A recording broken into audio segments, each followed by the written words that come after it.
नमस्कार सांग माने जय जगन्नाथ। आज छोटिया ब्लॉग टी आम पुअर जन्मदिन गाँ मंदिर रे आसी पुओ पूजा अर्चना करूँ। तो पुओ मंदिर आसी भारी खुशी थिला। सी चाहूला जे मंदिर किसी घोड़ा नापी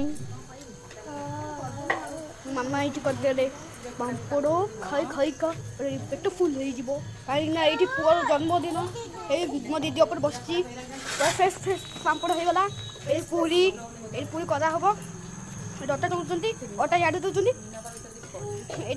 पूरी लुण सब खाली चकुटुंती कष्ट झाड़ बई बई लगी या झीटा बाहर खंडे हो माँ पुणी गोटे पापड़ पकईदे पूरी छाणी आज आम बर्षा होता एत बर्षा तो किसी कर सेपटे नना पलि आसी पुअर पोथीपाला करने पोथीपाला करने आम सब आरंभ कर सेपटे भोजी बेसी बड़ आकार तो भोजी होता कहीं प्रबल वर्षा होता वर्षार किए आसब तो घर पाखे झियारी पुतुरा नणद नणदी छोटिया भोजीटे होता भोजी तो आम रोसे सरी रोसे सारिबा परे आसिक नना को प्रणाम कर पुओ को आनी प्रणाम करवा। पुओ तो डरी डरी नना पाखक बिल्कुल जाऊन शेष नना को गोटे लड़ू आशारे नना को प्रणाम कर दक्षिणा देकी नना गोटे लड़ू नहीं आसीला लड़ू आनी से लड़ू मत भी जाचिला खावाई।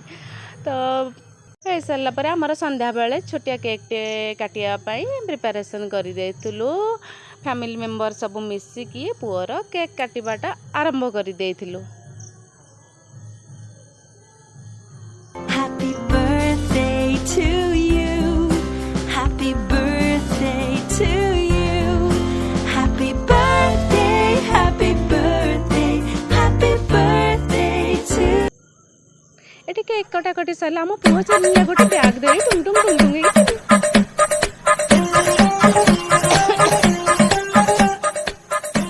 एपटे आमर भाणीजी बाबा फोटो उठाइबा एत व्यस्त होता फोटो उठेबा और वीडियो करपटे आम टे फोटो फोटो उठे देकी खावाई प्रिपेरेसन करूँ। खाइबारे थिला आमर पूरी छतु छतु डालमा आउ सिरिणी भोगर सिरिणी थिला लड़ू थिला मिठा थिला बास एतिकी हेतिला। एपटे आम कुन्नी माणी कि पोज दे